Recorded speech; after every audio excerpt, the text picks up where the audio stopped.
You wake up before sunrise, not because an alarm went off. You wake up because something moved in the dark last night. Your body heard it, and your body never fully let you sleep after that. There's no bed. There's a pile of dried grass and leaves on the floor of a rock shelter, and you're sharing it with 7 other people who are already awake, already looking at the tree line. This is your morning, every single morning. You're a Homo sapiens, roughly 300,000 years ago, East Africa. The first thing your brain registers when you open your eyes is not comfort. It's a quiet, constant pressure, feeling that you need to be doing something. Now, today we're going inside that life, not the sanitized textbook version with the spears and the cave paintings, the actual version. What you ate, what kept you up at night, who you loved, why.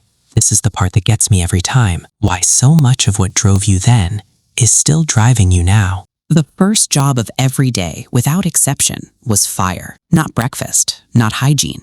Fire. Because fire wasn't a nice to have for your ancestors. It was the gap between cooked food and a stomach full of bacteria. It was the gap between sleeping and being dragged away by something in the dark. Archaeologists found evidence of controlled fire use at Wonderwork Cave in South Africa, going back at least 400,000 years. But here's the detail that almost nobody mentions. Keeping that fire alive was a dedicated role, usually handed to an elder, someone too slow to hunt anymore, too experienced to waste. Think about what that means. A 300,000-year-old society already understood that not everyone's contribution looks the same. Your group was probably 8 to 15 people, and everyone had a role, not written down, not assigned in a meeting, just understood. The fast young men hunted. The older ones tracked and planned. And the women, here's where the old textbooks got it badly wrong, did not just gather berries on the side. A 2020 study in Science Advances found female hunters buried alongside hunting tools across multiple prehistoric cultures on different continents. Everyone who could move contributed. Everyone who could think planned. That's not a primitive society. That's a functional one. The hunt. You've been tracking this animal for 3 hours. Your feet know every rock on this path by now. Your lungs are burning. And you are not, let's be honest about this, the apex predator here. You're smaller than the lion, slower than the leopard. You don't have claws. You don't have venom. What you have is a theory of mind. You can predict what the animal will do before it does it. You can read its posture from 200 meters away and know it's about to turn left. And you can communicate a plan to the 6 people running beside you right now without a single word. That last part is the one that matters, because the spear is just a stick with a sharp rock tied to it. The real weapon was the person next to you. Paleoanthropologists now think cooperation is the main reason we're still here when at least 8 other human species aren't. Neanderthals were stronger than us. Homo erectus had been around longer. Denisovans may have been just as smart, but none of them coordinated at the scale we did. None of them built the kind of group loyalty that made a small, soft-bodied primate able to take down a mammoth. Today, the hunt works. Your group brings something back. A good hunting day 300,000 years ago means something very specific happens tonight. The fire and the stories. There's a fire, and around that fire, something happens that researchers genuinely didn't predict when they first started modeling early human behavior. Stories, not paintings. Those came later. Spoken stories, repeated ones. Which river flooded 2 seasons ago and destroyed the camp? Which plants made your uncle so sick he couldn't walk for a week? The elder who once tracked a lion for 4 days and came back without a scratch. Robin Dunbar, the British anthropologist, spent years arguing that human language didn't evolve to share facts. It evolved to share social information. Gossip, basically. To maintain bonds with a group too large to groom each other like other primates did, which is a slightly uncomfortable thought. That the thing that separates us from every other species on Earth started as a way to talk about who was sleeping with whom. But around that fire tonight, there's also something else. A child pressed into their mother's side. A young man watching someone across the fire who hasn't looked back at him yet. An elder whose knee has been bad since last winter. And everyone pretending not to notice how slowly he walked back today. These are not savages. They're not a textbook illustration.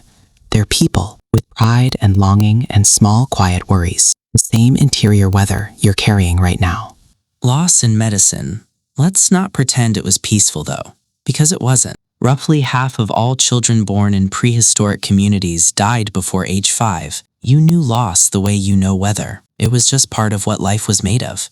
And yet, your ancestors didn't just accept illness. They fought it. Archaeological digs have found evidence that both Neanderthals and early humans used medicinal plants deliberately. Yarrow, groundsel, ephedra, placed in burial sites in ways that suggest intentional use, not coincidence. Someone in your group knew which root stopped a fever, which bark to chew when your tooth was killing you, which plant slowed bleeding from a bad cut. That person had no degree, no clinic, but they had something just as valuable. 40,000 years of accumulated knowledge passed down from person to person without a single word being written.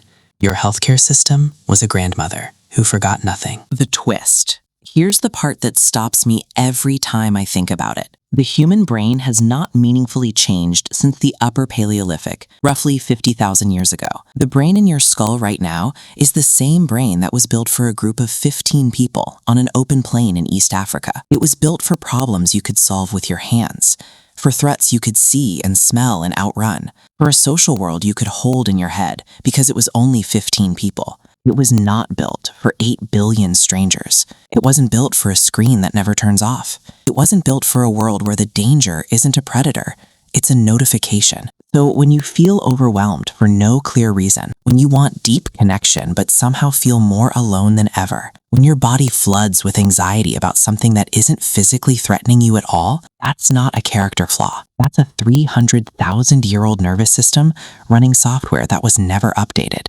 Your prehistoric ancestor would find your daily life genuinely baffling. The noise, the sitting still for hours, the eating alone, but they'd recognize something in you immediately.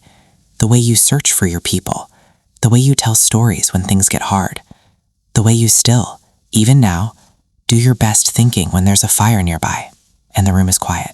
Conclusion. We spent 300,000 years learning to read each other's faces around a fire. Then we built a world where we stare at screens by ourselves, the most successful species in the history of this planet. And we are still, quietly, looking for the same things our barefoot ancestors looked for every single morning. Safety, people, something warm, someone to sit with. Maybe that's not a design flaw. Maybe that's the most honest thing about us. If any part of this changed how you see yourself, even slightly, subscribe. Every week on Jay Explains, we go back into history and pull out the thing that still lives inside you. The next video goes even further back, and what we find there will genuinely change how you think about the human mind.